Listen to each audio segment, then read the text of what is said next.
आज के कक्षा में नागपुरी भाषा को शुरू करते हैं। तो सबसे पहले रौरेवन के नागपुरी में जो है रौरेवन जानत हो कि जो नागपुरी भाषा है, नागपुरी भाषा हमारे मन के छोटा नागपुर प्रदेश में बहुत ही बढ़िया सदा मन पर बोले जाए वाला भाषा है और ये बहुत मीठ भाषा है, बहुत सुंदर भाषा है। जे सदान झारखंड का छोटा नागपुर क्षेत्र भर में झारखंड का आसपास का क्षेत्र जैसे पश्चिम बंगाल सीमान एरिया, उड़ीसा का सीमान एरिया, छत्तीसगढ़ का सीमान एरिया, बिहार का सीमान एरिया में नागपुरी भाषा बोलल और बतियावल जाएला। हमरे मन का भाषा इतना मीठ भाषा है कि हमरे मन का भाषा में एकदम अश्लीलता नखे और ये भाषा बोले और बतियाए के सबका से बेस भाषा है, सबका से सुपट भाषा लागेला। तो हमरे मन के बात कर नागपुरी भाषा का बात कर। देखो भाषा का होइला, भाषा जे हमरे मन मुंह से बोलीला, हमरे मन भाषा के दो रूप में बैठ सकीला। भाषा जे का कह सकीला दो रूप में बैठ सकीला। कौन कौन रूप में बैठ सकीला? सबसे पहले तो हम देखिए क्या बोलब, ध्वनि बोलब। क्या बोलब? ध्वनि। जे अब ध्वनि का होइला तो ध्वनि जे हमरे मन कर कंठ से लुंठित होवेला, कंठ से का होवेला निकलेला, जेके हमरे मन अपन वोकल ऑर्गन बोलेला। तो वोकल ऑर्गन से जे हमरे कर निकलेला कंपन के माध्यम से, हवा में कंपन के माध्यम से, तरंगदैर्घ्य के माध्यम से जे निकलेला से के हमरे मन का कहिला ध्वनि कहिला। से हमरे मन का कहिला ध्वनि कहिला। अब ध्वनि कई प्रकार कर होय ना, तो ध्वनि दो प्रकार कर होय ना, एगो सार्थक ध्वनि होय ना और एगो निरर्थक ध्वनि। का होय ना? एगो सार्थक ध्वनि होवे और एगो निरर्थक ध्वनि होवे। हमरे मन सार्थक ध्वनि के कहब और निरर्थक ध्वनि के कहब। तो सार्थक ध्वनि के कहल जाएला वैसा ध्वनि के जेके हमरे मन का के सकेला, जेके हमर जेके कोई अगर हमके बोलबे तो ओकर माने मतलब अगर हम जाई जाब तो के हमरे का कहब सार्थक ध्वनि कहब। जैसे कि रौरे मन के एखन हम कहत तो रौरे मन हमर बात के, हमर बोली के, हमर विचार के समझती, हमर भाव के समझती, से के हमरे मन का कहब सार्थक ध्वनि कहब। अगर निरर्थक ध्वनि का बात करब तो ढेर भाषा का शब्द मन है। जैसे कि अगर हम जापानी में कुछ बोल दो, चाइनीज भाषा में कुछ बोल दो, रौरे मन क्रिकेट गेम तो देखते हो, क्रिकेट सब देखिला, विदेश कर बरन का खिलाड़ी मन आवे ना और खेले ना। हमरे भारतीय उपमहाद्वीप का जतई खिलाड़ी मन है सेकर नाम मन के तो बहुत सुपर ढंग से बोल लेला। लेकिन जे दक्षिण अफ्रीका से आवे ना, ऑस्ट्रेलिया से आवे ना, जिम्बाब्वे से आवे ना, से मन का नाम ऐसा रहेला जे मन का नाम के हमरे मन अपन कंठ से लुंठित नहीं करे पारीला। लुंठित करीला भी तो सही से उच्चारण या प्रोनाउंसिएशन भी करे पारीला। से के हमरे मन का कहब निरर्थक ध्वनि कहब, जेकर कोनो अर्थ नहीं होवेला, जेकर कोनो माने मतलब नहीं होवेला। जैसे कि हम एक बात लिखली कमल, कमल लिखली तो ई कमल का मतलब का होला? फूल होला। मतलब ई क्या होला? सार्थक ध्वनि हो गेला हमरे का। लेकिन अगर यही हम लिख दो ल म क तो का ल म क पर कोनो अर्थ होला नहीं, निकलल अर्थ। तो ई हमरे मन का कहब निरर्थक ध्वनि कहब। का कहब? निरर्थक ध्वनि कहब। ठीक नहीं? तो भाषा का एक रूप होवेला ध्वनि। ध्वनि कई प्रकार का होवेला, एक तो सार्थक होवेला और एक तो निरर्थक होवेला। सार्थक के कहल जाएला जेकर अर्थ या फिर माने मतलब हमरे मन के पता हो, इसे के हमरे का कहब सार्थक ध्वनि कहब। और जेकर अर्थ हमरे मन का पता नहीं रही, हमारे कंठ से लुंठित हो, इसमें दिक्कत होई, से के हमरे मन का कहब निरर्थक ध्वनि कहब। ठीक? तो हमरे मन बहुत बेस्ट होई, हमरे मन के बुझ जाओ। ठीक है? अब हमने देखा भाषा का दूसरा रूप का होवेला। एक तो ध्वनि होवेला।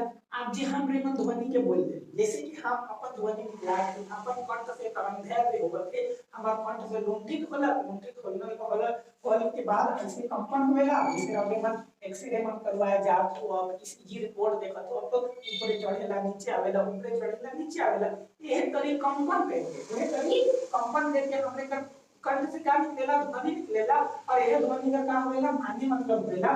तो अब ई ध्वनि जे हमरे मन उच्चारण कर दे, हमरे मुंह से निकला दे, मुंह से निकलाली जे हमर बात सुनला, जैसे कि हम के रिकॉर्ड कर लेवती तो रावरे मन के का कर सकीला, बाद में सुन सकीला। तो रावरे मन की करवाने मतलब सुनाई पड़े। लेकिन मैं के चलो अगर के हम रिकॉर्ड नहीं करते और ई हमर बात के कक्षा में जे आदमी मन है से आदमी मन सुनता है तो वो आदमी मन क्षणिक समय लगेला, क्षण भंगुर होवेला। 2 सेकंड 3 सेकंड 4 सेकंड के बाद का हो जाता इसिरा जाता तले का फिर से भाषा रहता नहीं रहता लगा। तो वो भाषा के हमरे मन के कालजयी बनाए या फिर अजर अमर बनाए। क्या करेले? कालजयी बनाए या फिर अजर अमर बनाए। का करे पड़ेला? लिखे पड़ेला, दस्तावेजीकरण करे पड़ेला, ओके लिख के रखे पड़ेला। तो ओके हमरे मन का कहब तो के हमरे मन लिपि से लिखिला का से लिखिला के लिखे ले कोई हमरे के जरूरत पड़े के लिखे ले हमरे के का पड़ी कोनो ना कोनो चीज कर जरूरत पड़ी तब तो हमरे मन भाषा के लिखब जैसे कि हमरे के क लिखे का हमरे क ऐसे लिखिला अगर ख लिखे तो हमरे ख ऐसे है लिखिला तो के हमरे मन का कह कि लिपि के होएला मतलब कि भाषा के जे लिखे के विधान है लिखे कर जे विधान है जैसे कि हमरे मन का कहिला लिपि कहिला मतलब अगर शॉर्ट टर्म में बोलूं हम तो का कहब कि हमरे मन भाषा लिपि कर विधान है भाषा का है लिपि कर विधान है हमरे मन जैसे लिख देविला के हमरे मन का कहिला लिपि कहिला। अब देखो कि लिपि होला तो लिपि का सबसे पहले विकास कैसे होला तो हमरे मन जानिला सबसे पहले जे लिपि रहे सबसे पहले हमरे कर लिपि कौन सा लिपि रहे तो ब्राह्मी लिपि रहे कौन सा लिपि रहे ब्राह्मी लिपि रहे और ब्राह्मी लिपि के बनाए रहे तो ब्राह्मी लिपि के भगवान ब्रह्मा बनाए रहे जे के हमरे मन का कहिला संसार के रचयिता भी कहिला संसार के रचयिता भी कहिला तो ब्राह्मी लिपि के बनाए रहे। अब देखो लिपि भी कई तरह का होएगा जैसे कि हमरे मन जानेला का जानेला हमरे मन जानब लिपि में अब लिपि में सबसे पहले कहे तो वर्ण कर लिपि होला सबसे पहले अगर हमरे बात करब तो हमरे मन का आदि मानव के काल में आदि मानव मतलब कि पुरखा पर या जीवन एकदम आदि मानव खाना बदोश रहे से मन का काल में कैसन लिपि रहे तो चित्र लिपि उ मन लिखे के नहीं जानत रहे चित्र लिपि रहे चित्र लिपि मतलब कि उ मन पहाड़ में पत्थर में कोनो झटका उठा के उठात रहे ढेला उड़ा के उठात रहे और ढेला उड़ा से गोच कर का कर देवत रहे फोटो बना देवत रहे पशु का फोटो बना देवत रहे अंबा का फोटो बना देवत रहे कि हमरे मन का कहिला चित्रलिपि कहिला का कहिला चित्रलिपि कहिला। अब यह चित्रलिपि के बाद में का अलग अक्षर अलग जेकर से हमरे मन का करिला भाव के व्यक्त करिला जेकर से हमरे मन का करिला भाव के व्यक्त करिला। ई अक्षर में सबसे पहले कौन लिपि में लिखल जा रहे कौन लिपि में लिखल जा रहे है तो ये सबसे पहले ब्राह्मी लिपि में लिखल जा रहा है कौन लिपि में ब्राह्मी लिपि में लिखल जा रहे हैं और ब्राह्मी लिपि में के लिख रहे हैं तो भगवान ब्रह्मा और भगवान ब्रह्मा के रहे तो भगवान ब्रह्मा जो समाज है समाज के रचयिता के रहे तो भगवान ब्रह्मा रहे देखिए ब्राह्मी लिपि में सबसे पहले लिखना है। अब देखो जो ब्राह्मी लिपि होला ये ब्राह्मी लिपि के भी हमरे में दो वर्ग में बांटीला दो तो किसी में दो तो वर्ण में का करीला बांट देविला कौन कौन वर्ण होवेला तो अगर हमने देखा ब्राह्मी लिपि के हमरे दो वर्ण में बांटीला एक तो उत्तर शैली होवेला का होवेला उत्तर शैली होवेला और एक का होवेला दक्षिण शैली होवेला उत्तर शैली होवेला और दक्षिण शैली हमरे में नागपुरी में ई वाला न का प्रयोग नहीं करेला हमरे नागपुरी में ऐसा न का प्रयोग करेला तो दक्षिण शैली का ई वाला स का भी प्रयोग नहीं करेला हमरे में ई वाला स का प्रयोग करेला तो दक्षिण शैली का हमरे में का करब प्रयोग करब। अब देखो ये उत्तर शैली कहां पर होवेला तो उत्तर शैली सबसे पहले उत्तर भारत में होवेला। अब बताओ कि सबसे पहले ब्राह्मी लिपि में कौन भाषा होवे कौन भाषा लिखल जाओगी या फिर कौन भाषा के हमरे मन बोले के प्रयास कर रहो तो ब्राह्मी लिपि में सबसे पहले संस्कृत भाषा कौन भाषा संस्कृत भाषा लिखे कर हमरे मन प्रयास कर रहो पहले संस्कृत भाषा कर ही कुछ बदललक पहले देवनागरी लिपि अलग जेकर से हमरे मन कौन भाषा के पढ़िला लिखिला या जानिला तो हिंदी भाषा बोलक और कई भाषा मन है जेके हमरे मन का करिला देवनागरी लिपि में लिखे कर प्रयास करिला तो ब्राह्मी लिपि का कई गो भाषा होला दो कौन कौन होला उत्तर शैली और दक्षिण शैली। अब हमरे मन जे उत्तर शैली है ये उत्तर शैली के भी चार टी वर्ग में बांट देविला उत्तर शैली के कई भाग में बांटीला चार टी भाग में पहला भाग कौन होवेला तो पहला भाग हमरे मन का होवेला शारदा लिपि कौन होवेला शारदा दूसरा में कौन होवेला तो दूसरा में होवेला गुप्त दूसरा में कौन होवेला गुप्त। अगर तीसरा में हमरे मन बात करब तो तीसरा में हमरे मन का होई शारदा होला गुप्त होला ओकर बाद हमरे का कुटिल होला का होवेला कुटिल होवेला और चौथा में होवेला हमरे का नागरिक चौथा में का होवेला नागरिक यही नागरिक में हमरे मन का जोड़ देवेला देव शब्द जोड़ देवेला का जोड़ देवेला नागरिक में अगर देव जोड़ देबो नागरिक प्लस क्या जोड़ देबो देव तो ई का बन जाए देवनागरी बन जाएगा क्या बन जाएगा देवनागरी लिपि बन जाएगा और यही देवनागरी लिपि में संस्कृत भाषा भी लिखल जाएगा हिंदी भाषा भी लिखल जाएगा साथ ही साथ हमरे का जो नागपुरिया भाषा है तो नागपुरिया भाषा भी लिखल जाएगा नागपुरिया भाषा के भी लिखल पढ़ल जाएगा हमरे का देवनागरी लिपि में। अब देखो कि ये नागरी लिपि होला ई नागरी लिपि में का होवेला कि नागरी लिपि से एक एगो भाषा के कई गो भाषा के लिखल जाएगा। अब लिपि का होवेला लिपि कोनो भी भाषा के लिपि कर विधान है कोई भी भाषा ये लिपि से हमरे मन कोई भी भाषा के लिख सकेला कोई भी भाषा के कोनो भी लिपि में लिखल जा सकेला। अब रहे कोई भी भाषा के कोनो भी लिपि में कैसे लिखल जाए। तो देखो जैसे हमरे मन व्हाट्सएप चैटिंग करेला और मन तो सब जानत हो कि आजकल व्हाट्सएप में बहुते चैटिंग मीटिंग होते रहेला। तो व्हाट्सएप चैटिंग करेला तो देखो चैटिंग हमरे मन काम लिखिला एबीसीडी के प्रयोग करेला। चैटिंग करेला का के प्रयोग करेला एबीसीडी के। जैसे हमरे लिखिला कि मैं घर जा रहा हूं तो कैसे लिखिला मैं GHA घर जा रहा हूं ऐसे लिखिला। मतलब कि हमरे मन देवनागरी लिपि के प्रयोग कर देवनागरी लिपि के प्रयोग कर नहीं हमरे मन केना प्रयोग कर देली सॉरी हमरे मन रोमन लिपि के प्रयोग कर देली। का कौन भाषा लिखी गई तो हिंदी भाषा नहीं है कि मैं घर जा रहा हूं। अगर हमरे मन इंग्लिश में अगर पढ़तली तो मैं घर जा रहा हूं का हो जाता I am going to house ये मतलब। लेकिन हमरे मन क्या कर देली कि रोमन लिपि में हमरे मन का जो भाषा है कौन भाषा हिंदी भाषा ओके लिख देली। वही तरी हमरे मन का पूरी भाषा के भी क्या कर सकीला रोमन लिपि में लिख सकीला। जैसे कि मोय खात हूं तो मोय खात हूं ऐसे करके हमरे लिख सकीला। तो एकर माने मतलब का होला हमरे का समझली हमरे ये समझली कि लिपि ऐसा विधान है कि कोनो भी भाषा के कोनो भी लिपि में लिखल जा सकेला पढ़ल जा सकेला।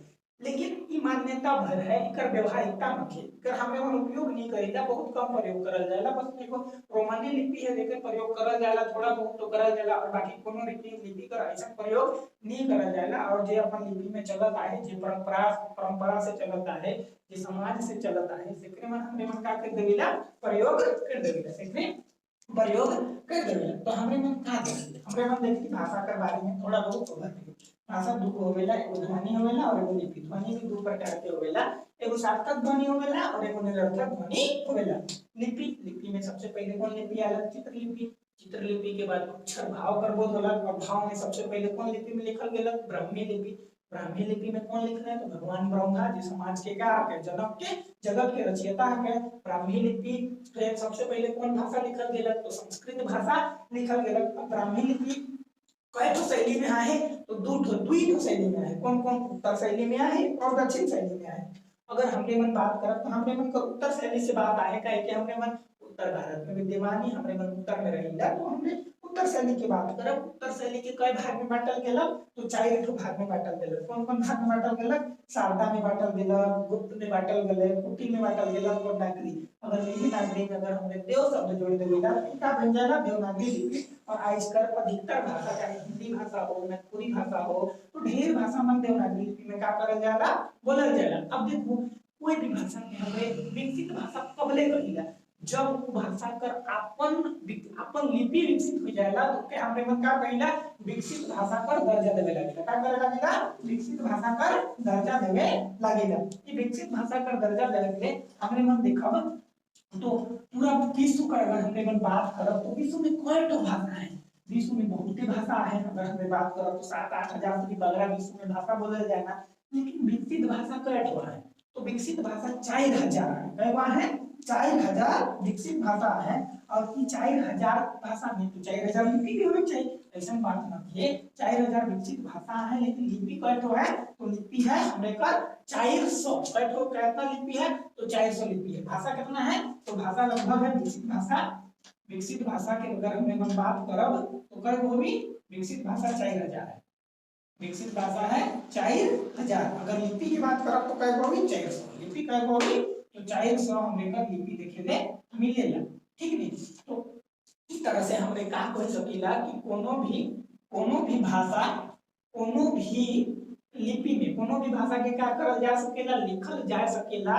बस का होवे चाहिए कि सरकार के ओके मान्यता देवे चाहिए और लोग समाज में के क्या करबे प्रयोग करबे। लेकिन ऐसा व्यवहारिकता न बहुत हमें देखे के लिए हमरे मन के मिले ला। तो हमरे का देखत थी हमरे नागपुरी भाषा के देखत थी। अब देखो नागपुरी भाषा में हमरे मन का देखब कि नागपुरी भाषा में कई ठो लिपि का प्रभाव है। एखन हम हमरे मन की बताली कि एकेगो भाषा एकेगो लिपि से कई ठो भाषा के का करल जा सकेला लिखल जा सकेला।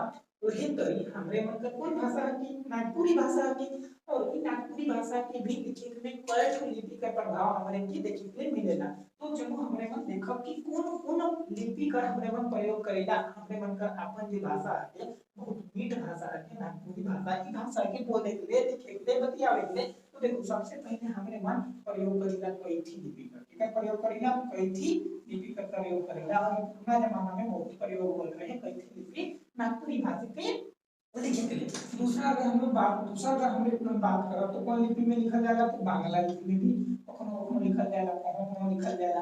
अगर तीसरा बात करब तो कौन लिपि में लिखल जाला उड़िया लिपि में लिखल जाला उड़िया लिपि में लिखल जाला। अगर चौथा का बात करब हमने मतलब कौन लिपि में लिखल जाला कैथी लिपि बांग्ला लिपि उड़िया लिपि देवनागरी लिपि में लिखल जाला देवनागरी लिपि में लिखल जाला। देवनागरी लिपि के बाद अगर हम बात करब तो कौन लिपि में लिखल जाए तो हमने मन के लिखल जाए रोमन लिपि में। कौन लिपि में लिखल जाला तो रोमन लिपि में लिखल जाला। अब देखो ई कैथी लिपि का है बांग्ला लिपि का है उड़िया लिपि का है देवनागरी लिपि का है रोमन लिपि का है तो ये हमारे मन के थोड़ा थोड़ा समझे पड़ी। देखो कि कैथी लिपि पुराना जमाना में जब जमीन जगह पर कागज मन बनाए ले दस्तावेजीकरण का कार्य करल जात रहे तो दस्तावेजीकरण का कार्य के मन करत रहे कायस्थ मन करत रहे के मन कायस्थ मान करके एगो जनजाति एगो समुदाय रहे कि मन दस्तावेजीकरण का काम करत रहे जमीन का पट्टा हो गेल खतियान हो गेल ई सब बना कर काम करत रहे। तो यही खास मन जे लिपि में लिखत रहे कि हमरे मन का कहिला कैथी लिपि कहिला और ये ढेर पुराना मतलब कि पुराना जमाना में ई लिपि में लिखल जाता है और ये लिपि में हमरे की खन का मिलेगा लिखल तो देखो रवे मन देखत हो कि जमीन जगह पर कागज या 1832 का खतियान होगी 1932 का रैती खतियान होगी से कर में जे लिखल होगी से कौन भाषा में लिखल होगी तो कैथी कौन लिपि में लिखल होगी कैथी लिपि में लिखल होगी जमीन जगह पर कागज में जमीन जगह पर कागज। और कहाँ लिखल मिली तो और हमने देखब कि हमरे मन कर ताम्रपत्र में देखे ले मिली शिलालेख में देखे ले मिली शिलालेख ताम्रपत्र शिलालेख तो इस सब चीज में हमरे के देखे के लिए मिलेला। तो कैथी लिपि कहाँ देखे के लिए मिलेला जमीन जगह पर कागज में देखे के लिए मिलेला ताम्रपत्र में देखे के लिए मिलेला शिलालेख में देखे के लिए मिलेला। और पुराना जमाना में हमरे मन नागपुरी भाषा के लिखे के लिए कौन लिपि के प्रयोग करत रही तो कैथी लिपि के प्रयोग करत रही। अब देखो दूसरा का आवेला हमरे कर बांग्ला लिपि। अब नागपुरी भाषा के लिखे के लिए कखनो हमरे मन बांग्ला लिपि का भी प्रयोग कर देवेला। अब बांग्ला लिपि का प्रयोग काले करल जाएला तो हमरे जानीला कि झारखंड कर सीमांत के कर से लागेला बंगाल से पश्चिम बंगाल से लागेला बांग्ला जेकर में कौन लिपि का प्रयोग करल जाएला प्रचलन में आवेला तो बांग्ला लिपि का प्रयोग करल जाएला। तो जैसे रांची हो गेला रांची से अगर हमरे मन जाब बने तो पूरब दने रांची कर अगर पूरब दने जाब तो हमरे मन देखब कि झालिंदा आवेला पुरुलिया आवेला बांकुड़ा आवेला आसनसोल आवेला दुर्गापुर आवेला तो इस सब जगह में जे मन कि बांग्ला भाषा के भी जानत रहे और नागपुरी भाषा के भी जानत रहे तो मन का कर देवत रहे कि नागपुरी भाषा का जो गीत मन होत रहे जे कविता मन होत रहे से मन के का में लिख देवत रहे से मन के बांग्ला लिपि में लिख देवत रहे। तो क्या ऐसा काले लिखल जात रहे तो एक समय में बांग्ला लिपि का ढेर बड़का का होला कवि मन होला जैसे कि अगर हमने मन बात करब तो रविंद्रनाथ टैगोर या फिर ठाकुर कहूँ रविंद्रनाथ ठाकुर जिनकी हमरे मन का राष्ट्रीय गीत के भी लिख रहा है और राष्ट्रीय गान के लिख रहा है। हमरे मन का राष्ट्रीय गान देखिए जन गण मन के लिख रहा है और बांग्लादेश का राष्ट्रीय गान का हमार सोनार बांग्ला तो हमार सोनार बांग्ला के भी लिख रहे हैं। तो रविंद्रनाथ टैगोर कौन लिपि में लिखत रहे तो बांग्ला लिपि में लिखत रहे बांग्ला भाषा में लिखत रहे। ओकर बाद हमें मन अगर बात करब थी तो एकर बंकिम चंद्र चटर्जी की मन भी हमरे का राष्ट्रीय गीत कौन है तो वंदे मातरम हमरे का कहा कि राष्ट्रीय गीत मन के भी कौन भाषा में लिखल जा रहे हैं तो हमरे का बांग्ला लिपि में लिखल जा रहे हैं बांग्ला भाषा में लिखल जा रहे हैं। तो इतना बड़ महान कवि मन जब बांग्ला लिपि के बांग्ला भाषा का लिपि के प्रयोग करत रहे और ढेर नाटक कहानी गीत संग्रह कौन लिपि में लिखल जाता है बांग्ला लिपि में लिखल जात रहे। तो जे बंगाल सीमांत में जे आदमी मन रहत रहे जैसे कि झालिंदा हो गेला पुरुलिया हो गेला बांकुड़ा हो गेला आसनसोल हो गेला उमन कौन लिपि के जानत रहे बांग्ला लिपि के और बोले बतियावे में उच्चारण करे में नागपुरिया भाषा का करत रहे प्रयोग करत रहे। तो उमन का कर देले कि उमन नागपुरी का कविता के लिखे के कहीं पर बांग्ला लिपि कर भी प्रयोग कर देले। ओकर बाद अगर हमरे बात करब तो उड़िया लिपि का भी प्रयोग करल जाए नागपुरी लिपि ले कहां पर प्रयोग करल जाओगे तो हमरे जानिला कि जे झारखंड है हमरे कर झारखंड कर जो सीमान है, झारखंड कर सीमान एरिया, झारखंड कर दक्षिण कोना में, दक्षिण कने कौन राज्य आवेला, तो दक्षिण कने हमरे कर उड़ीसा राज्य आवेला, जेकर में उड़िया लिपि चलेला, उड़िया भाषा बोलल जाएला। जैसे रवे मन देख लो राउरकेला हो गेला, सुंदरगढ़ हो गेला, संबलपुर हो गेला, तो इस सब जगह में उड़िया लिपि का वहां पर जे लोग मन रहत रहे, तो रवे मन देखत हो कि राउरकेला में ढेर नागपुरी गीत मन भी बने ना, रवे मन आज के नागपुरी गीत सुने के बहुत बेस लागेला। रवे मन के नागपुरी कर जे इंडस्ट्री जे के हमरे झोलीपुर कहिला, तो झोलीपुर भी धीरे-धीरे का करत है, प्रगति करत है, विकास करत है। तो उड़िया लिपि में जे झारखंड कर दक्षिणी सीमांत में जे आदमी मन बसल रहे, अपन गीत लिखे के लिए, अपन संगीत लिखे के लिए, नागपुरिया भाषा के लिखे के लिए कौन लिपि के प्रयोग कर देवत रहे, तो उड़िया लिपि का प्रयोग कर देवत रहे। ओकर बाद हमरे मन बात करत छी देवनागरी लिपि का।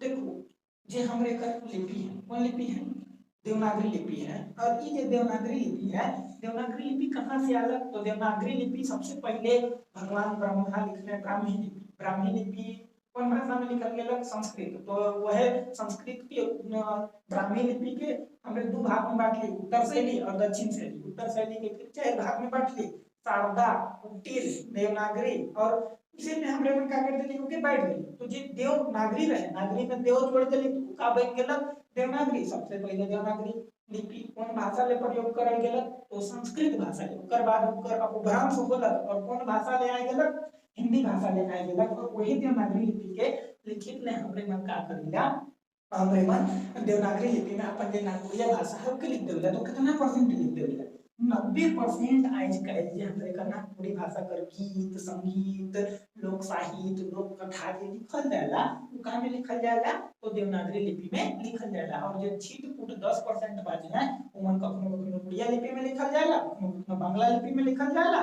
और कखनो-कखनो कैथी लिपि में लिखल जाला। ओकर बाद हमरे बात करब रोमन लिपि। देखो रोमन लिपि में एकर लिखित प्रचार करोला। रोमन लिपि रवे मन जानत हो कि ब्रिटिश से ब्रिटेन मनकर अंग्रेज मनकर कहा कि लिपि है। देखो हमरे मन जानिला अंग्रेज मन भारत में आए हैं, कब आए हैं, 1498 ईस्वी में। सबसे पहले वास्को डी गामा आए, वास्को डी गामा के बाद 1600 ईस्वी में अंग्रेज मन आए। और अंग्रेज मन जब आए नहीं तो उमन यहाँ के भाषा और संस्कृति के तो तुरंत नहीं जान गए, नहीं सीख गए। उमन अपन का लेके आए, अपन भाषा लेके आए। और जब अपन भाषा लेके आए तो उमन के का करे रहे, भारत में अपन व्यापार करे रहे, भारत में अपन शासन करे रहे, राइज करे रहे। तो भारत में कैसे राइज करते, भारत में राइज करेंगे, भारत कर जनजातीय इलाका पर, सदानी इलाका पर उमन की भाषा के सीखे रहे, संस्कृति के सीखे रहे, से कर ले उमन का करला, उमन अपन मिशनरी के भेजले, ईसाई मिशनरी के भेजले। तो कब आले ईसाई मिशनरी, 1896 ईस्वी में। और 1896 ईस्वी में जो ईसाई मिशनरी मन आले और उमन का करले कि भाषा के सीखले, जानले, मतलब की भाषा के बारे में सुनले, कैसे बोलल जाएला, कैसे बतियावल जाएला। आपको मन कर तो मन के तो ज्ञान भी रहे, स्थानीय लिपि कर तो मन का कर देले कि अपने अपने कर लिपि में नागपुरी कर व्याकरण लिख देले। 1896 ईस्वी में ईसाई मिशनरी बनाले और 1896 ईस्वी में रोमन लिपि में नागपुरी भाषा का पहला व्याकरण, पहल व्याकरण लिखना जेके हमरे मन का कहिला द गवारी डायलेक्ट ऑफ छोटा नागपुर, लोहरदगा छोटा नागपुर का कहिला द गवारी डायलेक्ट, द गवारी डायलेक्ट, द गवारी डायलेक्ट, द गवारी डायलेक्ट ऑफ लोहरदगा छोटा नागपुर, लोहरदगा छोटा नागपुर, छोटा नागपुर का नाम से वही का लिख देला व्याकरण लिख देला। और नागपुरी भाषा का विकास करे में यह अंग्रेज ईसाई मिशनरी मन का बहुत बड़ा हाथ है, बहुत बड़ा हाथ है। इमन भले कोई भी दृष्टिकोण से, लेकिन नागपुरी भाषा का इमन का करना है, विकास कर रहे हैं। तो सबसे पहले 1896 ईस्वी में के मन आला ईसाई मिशनरी मन, और मन का लिखना है झारखंड में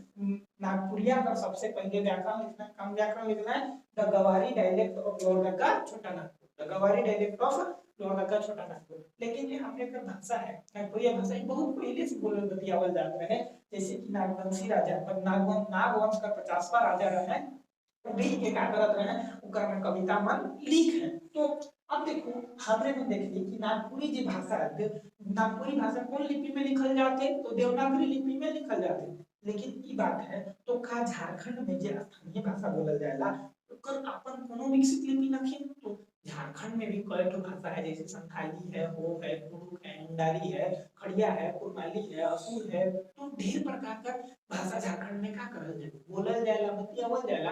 तो झारखंड में कई ठो भाषा है जेकर का हो जाए अपन विकसित लिपि, अपन लिपि कर का करल जाए विकास करल जाए। तो कौन कौन भाषा का लिपि कर विकास करल जाए तो हमरे मन देखब कि झारखंड में हमरे कर सबसे पहले एगो आवेला संथाली, संथाली भाषा, संथाली भाषा ले एक लिपि कर विकास करल जाए जेके हमरे बड़ी बोलीला ओल चिकी लिपि, का बोलीला ओल चिकी लिपि, ओल चिकी लिपि। अच्छा बताओ कि ओल चिकी लिपि पहले की रहे आजकल में एकर विकास होए, एकर विकास के कोई रहे, एकर विकास करे हैं डॉक्टर रघुनाथ मुर्मू, के कहे हैं डॉक्टर रघुनाथ मुर्मू, डॉक्टर रघुनाथ मुर्मू। एखनो तक संथाली भाषा कौन लिपि में लिखल जाएगा, देवनागरी लिपि में लिखल जाएगा, लेकिन सरकार मान्यता दे देली कि देव हमरे संथाली भाषा के कौन लिपि में लिख सकीला, ओल चिकी लिपि में लिख सकीला। तो धीरे धीरे परिवर्तन आवत है और एक समय ऐसा आई कि जो पूरा के पूरा संथाली भाषा है वो कौन लिपि में लिखल जाए तो हमरे मन कर ओल चिकी लिपि में लिखल जाए। तो संथाली भाषा का अपन कौन लिपि है के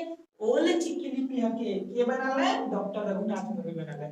तो का एगो विकसित भाषा है झारखंड में, एगो भाषा का अपन लिपि है, ऐसा बात है झारखंड का एगो भाषा और कौन भाषा है वो भाषा, वो भाषा का भी अपन लिपि है। देखिए हम बोलीला वरांग छिती लिपि, का बोलीला वरांग छिती लिपि, वरांग छिती लिपि। अब देखो ये वरांग छिती लिपि में कौन भाषा के लिखल जाएगा तो हो भाषा के लिखल जाएगा। और ये वरांग छिती लिपि के बनाले तो वरांग छिती लिपि के लाखों मुद्रा के बनाले, लाखों मुद्रा बनाले, लाखों मुद्रा, लाखों मुद्रा वरांग छिती लिपि के बनाले। वो भाषा ले कौन लिपि है तो वरांग छिती लिपि के बनाले, लाखों मुद्रा बनाले।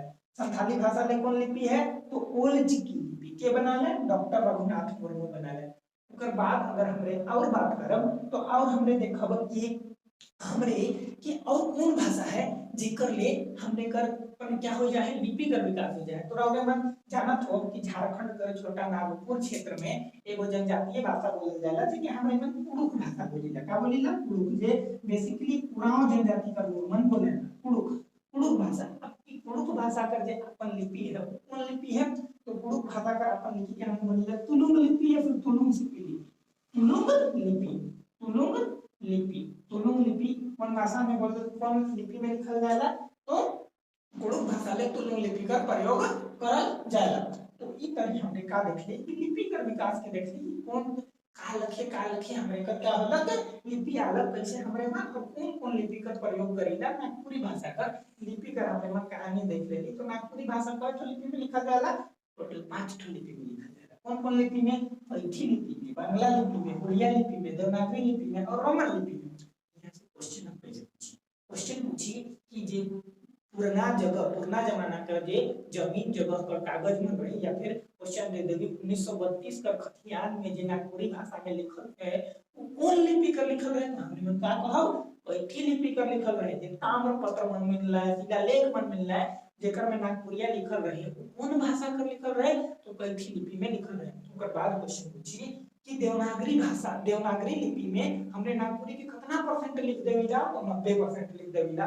ओकर बाद क्वेश्चन पूछी कि झारखंड में सबसे पहले ईसाई मिशनरी मन कब आले 1896 में आले और कौन लिपि में अपन सबसे पहले नागपुरी भाषा का व्याकरण लिखले तो रोमन लिपि में लिखले। और व्याकरण का क्या नाम रहे तो व्याकरण का नाम रहे गगवारी डायलेक्ट ऑफ लोहरदगा छोटा नागपुर, गगवारी डायलेक्ट ऑफ लोहरदगा छोटा नागपुर। देखो इकर एगो राइटर है जे लिख है लेकिन इकर राइटर के नाम मुझे याद नहीं आवत है, अगर मुझे याद आवी तो मैं के रवरे मन की बता दूं अगला क्लास में। नागपुरी कर जे क्लास है नी क्लास रेगुलर चली और शुरू से लेकर लास्ट तक रवरे मन के नागपुरी ले कोनो दिक्कत नहीं हुई। अगर रवरे मन की कर पीडीएफ चाहिए तो रवरे मन हमके की नंबर में व्हाट्सएप कर सकीला। कौन नंबर में व्हाट्सएप कर सकीला 9006300129 नंबर में व्हाट्सएप करा। फोन नहीं करा फोन उठा ले टाइम नहीं बेटाएगा रवरे मन कर में व्हाट्सएप करा तो रवरे मन के नागपुरी भाषा का जो पीडीएफ है वो पीडीएफ मिल जाए।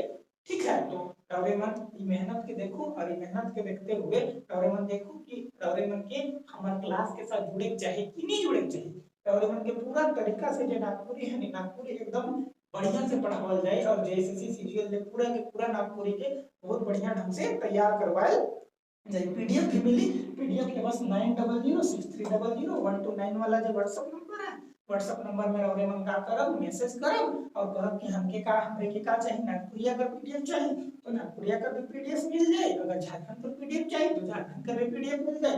अगर यहाँ रौरे मन नहीं करे चाहती तो रौरे मन का कर सकीला, हमरे का टेलीग्राम ग्रुप भी है, वो टेलीग्राम ग्रुप के ज्वाइन कर सकीला। कौन ग्रुप है तो हमें का उत्तम कोचिंग सेंटर नाम करके एगो टेलीग्राम में ग्रुप है,